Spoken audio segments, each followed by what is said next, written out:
All right, welcome back to the Journeyman Podcast, episode 33. For those tuning in for the first time, be sure to hit that like and subscribe button, and swing by the High Knowledge YouTube channel for even more content like this. But today we're tackling some pretty controversial stuff. We're going deep on the mindset and philosophies of Andrew Tate. Yeah, he's a polarizing figure, that's for sure. Generates a lot of strong opinions, both for and against him. Yeah, you've probably heard his name everywhere.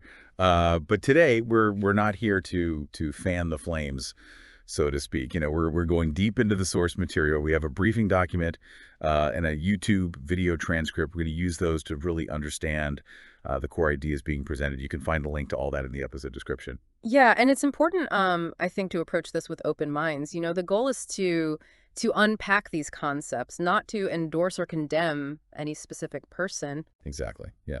We're all about exploring different perspectives here. So one of the things that jumps out from these sources is just how much emphasis is placed on mindset. Tate believes it's the ultimate power you have, especially in a world where so much feels outside your control. Yeah, when you think about it, there's a logic to that. I mean, we often feel powerless when it comes to external forces, but our reactions, our interpretations, our mindset, that's the internal landscape that we can shape. Right. And he even uses this image of being like a feather in the wind if you don't have this this mental control, this mental discipline. And it's interesting because he takes this idea even further.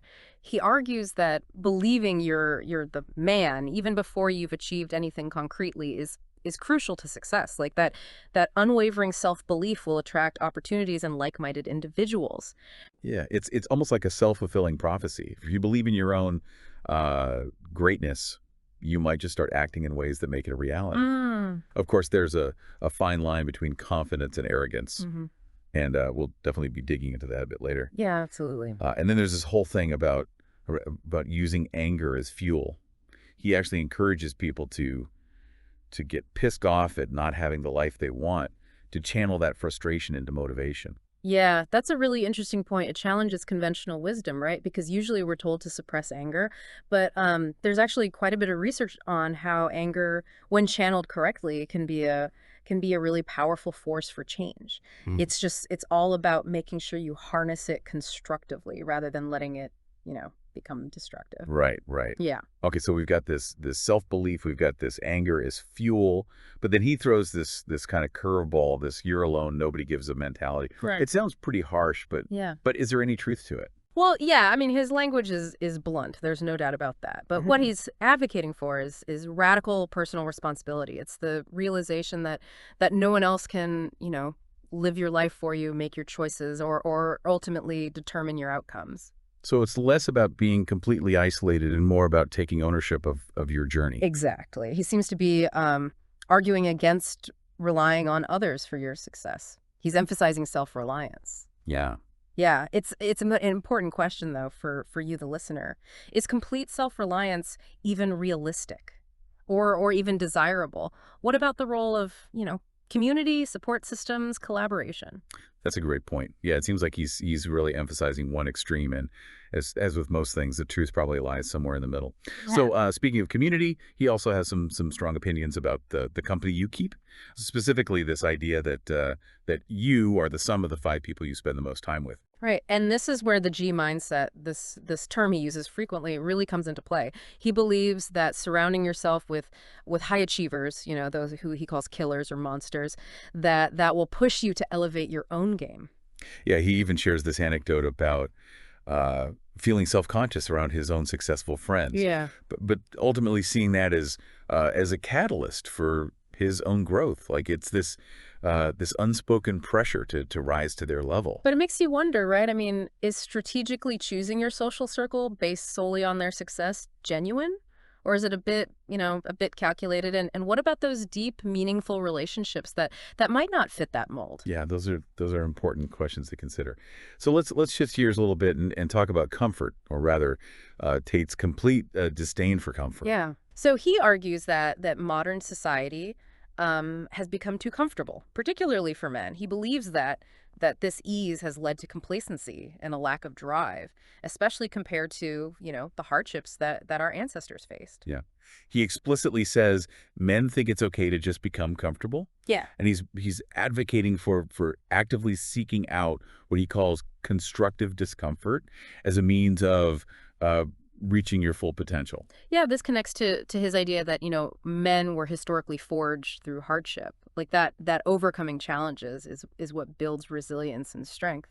And he even suggests stepping outside your comfort zone regularly, facing your fears head on. So for you listening, what's one area where you've been playing it safe? And what might happen if you dare to push those boundaries? Yeah, what could you achieve if you embrace discomfort as a catalyst for growth? We'd love to hear your thoughts on that one. Now, to understand a lot of Tate's ideas, it helps to grasp his overarching analogy of life as a video game. He sees it as this grand challenge where men must constantly upgrade their character through self-improvement. And this is where he introduces the concept that men aren't born with inherent value, but must create it through their actions, achievements, and their constant self-development. It's all about leveling up in the game of life. And he finds it ironic that people will spend, hours upgrading their virtual characters in video games, but neglect to put in that same effort into their real lives. He even challenges us. He says, if you had to become the most dangerous, intelligent, respectable man on the planet, you know what you'd do, right? Right. Hit the gym, learn new skills, push your limits. All those things we often know we should be doing, but get distracted from. So this brings us to the heart of his philosophy, the G mindset. And it consists of these four core tenets, and they really give you a glimpse into his worldview. Yeah, the first one is that unwavering self-belief that we were talking about earlier. He says, believe who the fucking man you can achieve anything. Right. The second is channeling that anger, that frustration with your current circumstances and using it as fuel to drive you forward. The third one is accepting radical responsibility. He says, nobody's going to save you. You're fucked. It's totally down to you. It's about owning your choices and the consequences. And finally, there's the power of your word. He calls this the sayer mentality. And it's about making your commitments ironclad, unbreakable. If you say you're going to do something, you damn well better do it. And this actually ties into a psychological principle called commitment bias. Studies show that publicly stating your goals makes you significantly more likely to achieve them because you're now accountable, not just to yourself, but to everyone who heard you. So we've got the self-belief, the anger as fuel, the radical responsibility, the power of your word. Those are some pretty potent ingredients for a mindset. But then he also introduces this seemingly contradictory element, this idea of living like God is always watching you. Yeah, it's fascinating how he blends this sense of divine observation with a very self-reliant philosophy. Right. Yeah. So he believes in being rewarded for doing the right thing, emphasizing, honesty, integrity, and hard work as paths to success and divine favor. And he's very vocal about his disdain for sloth and laziness, even going so far as to say that lazy people are never lucky. Yeah. Because they're out of alignment with divine will. It's a particular belief system, that's for sure. But it's interesting to consider his perspective. He seems to be saying that ethical behavior isn't just a matter of personal choice, but a way of aligning yourself with a higher power and attracting positive outcomes. Yeah, it definitely raises some questions. Can ethical behavior be motivated by something other than fear of judgment? Is this framework empowering or restrictive? We'd love to hear your thoughts on that. But for now, we've got to take a quick break. Stay tuned for part 2, where we'll explore even more of Andrew Tate's controversial views on masculinity, success, and the G mindset. Welcome back to part 2 of our deep dive into this whole G mindset thing. Okay, so we unpacked a lot about Andrew Tate's views on mindset responsibility and even this idea of living under divine observation. But one of the most controversial aspects of his whole philosophy is his take on masculinity. Yeah, and he's made some pretty bold statements, like the most beautiful and terrifying thing about being a man is you're born without value. But before anyone jumps to conclusions, I think it's important to unpack what he actually means by that. Yeah, because on the surface it does sound pretty harsh. He's not saying men, have no inherent worth as human beings. What he's arguing is that society doesn't just automatically grant you value because you're male. You have to earn it. You have to, build it from the ground up through your actions, your achievements, your contributions. So it's less about your inherent worth as a person and more about how you prove your value in the eyes of the world. Exactly. And this connects to his broader view that life as a man is exceptionally difficult. It's more difficult than being a woman. It's more difficult than anything else. He seems to believe that men face unique challenges and have to work, harder to establish their place. Yeah, and he often uses his own life story as an example, going from poverty to becoming a world champion kickboxer, a successful entrepreneur. He's essentially saying, look, I started with nothing, but through sheer willpower and hard work, I made something of myself. Right. He's trying to inspire people, show them that achieving success is possible no matter your starting point if you're willing to put in the effort. And he even talks about his early training days when he was so broke that he had to run to the gym because he couldn't afford a car. It's a powerful story, and it speaks to his belief in resilience, Right. overcoming obstacles. But it also makes you wonder, is it really that simple? What about systemic barriers, privilege, luck? I mean, don't those factors play a role too? Of course they do, but his message really focuses on what you can control. Your mindset, your effort, the choices that you make. He's not denying the existence of external factors, but he's saying that dwelling on them won't get you anywhere. And he encourages men to embrace this struggle, to see it as a necessary part of becoming a real man. He uses this analogy of lions fighting for their place in the pride. Right. He says, the lions that you see on TV, they weren't just born big lions. They had to fight other lions. They had to fight to get that antelope. So it's about proving your strength through competition and overcoming adversity. But this raises some important questions for our listeners. Is this glorification of struggle healthy? Mhm. And what about men who don't fit this traditional, hyper-competitive model of masculinity? Are they somehow less valuable? I mean, we have to be careful not to buy into narrow definitions of what it means to be a man. Absolutely. There are many different ways to express masculinity and strength, comes in many forms. Sensitivity, empathy, vulnerability. These are all just as valuable as, physical strength or assertiveness. Right, right. So let's shift gears a bit and look at some of the concrete advice that Tate offers young men, because some of it might surprise you. Yeah. Yeah, he's known for being pretty out there. So I'm curious to hear what he considers, practical advice. Well, he actually emphasizes a lot of traditional values, like doing the right thing, even when no one's watching. He often says, "Live like God is always watching you." He's tying morality into his personal philosophy. So even with all this talk about self-reliance and building yourself up, there's still this element of accountability to something greater than yourself.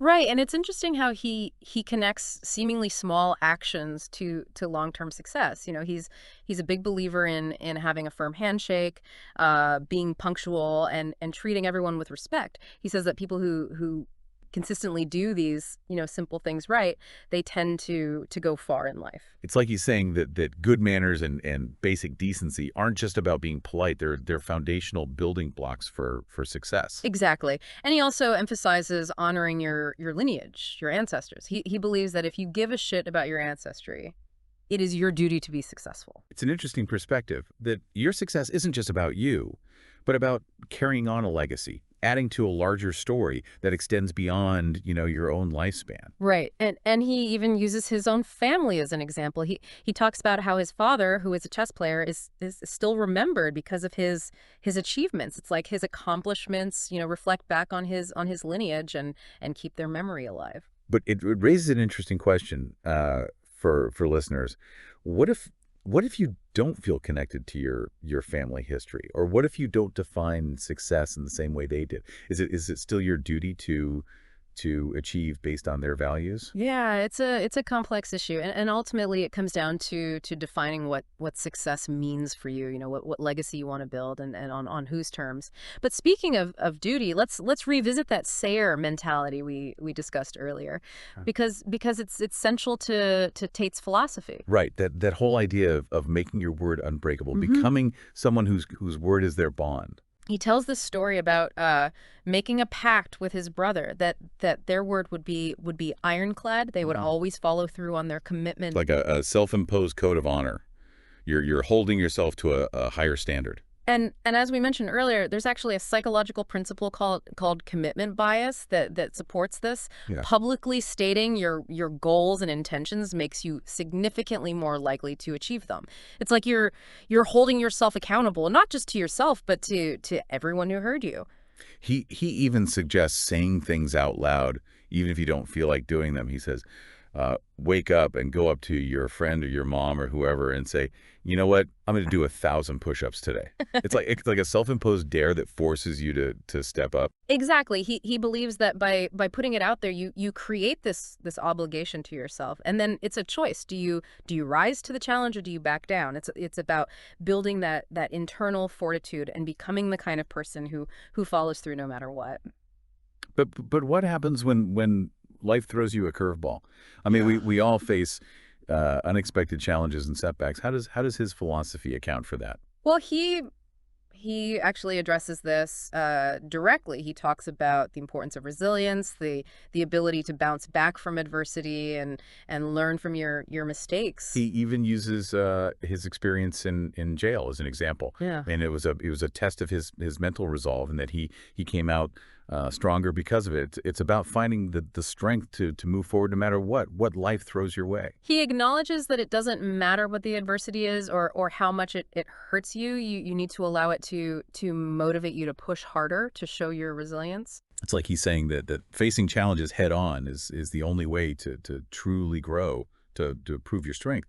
But it's also important to recognize that not everyone has the same capacity for resilience. Trauma and adversity can have, lasting impacts, and seeking support is crucial. It's not about pretending that suffering doesn't affect people deeply, or glorifying it as a necessary path to success. Right. And it's important to have compassion for yourself and others who might be struggling. Resilience is a valuable trait, but it's not a magic shield that protects you from pain or hardship. So let's talk about another area where Tate's views might surprise people. Mm. His stance on passion. He's actually not a big fan of the whole follow your passion advice that's so popular these days. Yeah, he calls it terrible advice actually, and his reasoning is that most things you enjoy don't pay any money. It's a pretty pragmatic take. He That seems to be his argument. He believes that if you're willing to put in the effort and be consistent, you can find success and fulfillment in any area, even if it's not something you're initially passionate about. But speaking of success, let's talk about money for a second, because Tate has obviously achieved a lot of financial success. Yeah. But he has some strong opinions about how you should and shouldn't make it. Yeah, he's incredibly critical of people who talk about passive income, especially those who, haven't achieved any real success yet. He sees it as a cop out, a way of avoiding hard work. Yeah, he's very blunt about it. He says, you have to just work. At some point, you have to bite the bullet and just work. He believes that you have to build a foundation of effort, of tangible achievements before you can even think about passive income. And he's not afraid to call people out on what he perceives as laziness. Yeah. He says, when someone comes to me and talks about passive income and they're broke, I'm like, you are just lazy. Oh, You are lazy. You will never get anywhere. yeah. It's a harsh message, but it reflects his belief that there are no shortcuts to success. Yeah. So if he's against passive income schemes, what's his alternative? How does he believe people should build wealth? He advocates for finding problems to solve and then figuring out how to get paid for solving them. He even uses this very simple example of picking up litter. He says Mm. you can just try and fix the litter in your area. It's not about the specific task. It's about the mindset of identifying a need and finding a way to fulfill it. He believes that this is how you create real value. You contribute to society and ultimately you achieve financial success. It's about being proactive, resourceful, and always seeking solutions. Okay, so we've covered a ton of ground here, from masculinity and resilience to the power of your word and his disdain for passive income. But let's bring it back to the core theme of this deep dive, the G mindset. What does it all really mean? Yeah, the G mindset is essentially a framework for approaching life with relentless self-belief, discipline, and a focus on achievement. It's about taking complete ownership of your life, rejecting excuses, and striving to become the best version of yourself, even if that means embracing discomfort and challenge along the way. And it's definitely not for everyone. It's a very intense, some might even say aggressive approach to personal development, and it's riddled with controversy. Right. And it's crucial to engage with his ideas critically to separate what might be valuable, what might be thought provoking from what's potentially harmful or outdated. But it's undeniable that he's sparked a conversation about masculinity, about success and the role of mindset in achieving your goals. So as we wrap up part two of this deep dive, we want to leave you with some questions to consider. What aspects of the G mindset resonate with you? Which parts do you find problematic or disagree with? And how can you apply the principles of self-belief, discipline, and resilience to your own life in a way that feels authentic and empowering? We'll continue this exploration in part three, where we'll delve even deeper into the implications of the G mindset and its potential impact on men in the modern world. Stay tuned. Welcome back to the final part of our deep dive into the G mindset. We've covered a lot of ground exploring Andrew Tate's views on everything from self-belief and discipline to masculinity and success. Yeah, it's been a wild ride for sure, and now it's time to kind of bring it all together and try to make sense of this complex and often controversial philosophy. Right.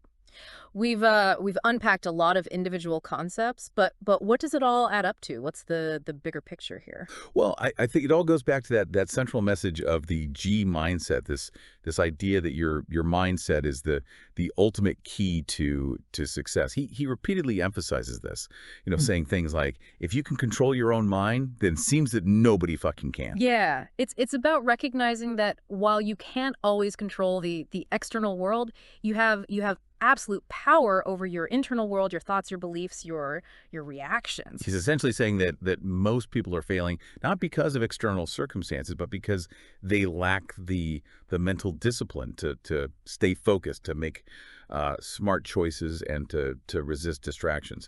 Yeah, and he talks about this matrix of distractions, social media, entertainment, instant gratification, all this stuff that keeps people trapped in a cycle of mediocrity. Yeah, and he uses some pretty strong language, even comparing people to slaves being controlled by their masters. It's a provocative image, but it highlights his point that many people are living these lives of quiet desperation, accepting a level of existence that's far below their potential. So if we buy into this idea that we're all stuck in the matrix, how do we break free? What's the antidote? Well, Tate offers a few key strategies that kind of form the foundation of the G mindset.